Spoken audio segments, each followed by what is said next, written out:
Kuzda Allohim bizga shunday ne'matlarni pishirib qo'yibdi.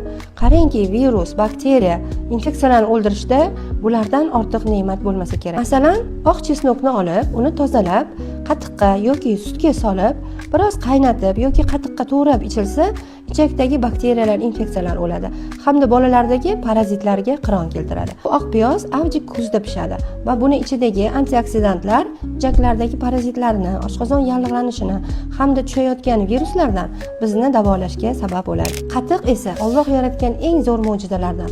Bu ichak mikroflorani tozalagani bois o'pkadagi balg'amni tozalashga yordam beradi.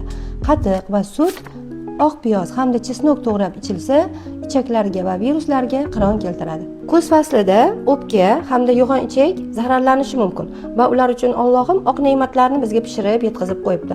Shuning uchun o'pkamiz va yo'g'on ichagimiz uchun viruslarni, bakteriyalarni o'ldirish uchun biz ko'proq oqsil mahsulotlari, sut, qatiq, tuxum mahsulotlarini ko'proq iste'mol qilishimiz kerak. Agar o'pkamiz va yo'g'on ichagimiz top-toza bo'lsa, qishimiz, ya'ni qora fasl bo'lgan qish fasli, buyrak va siydik qopi hech qanday zararlanmasdan, kasallanmasdan o'tadi.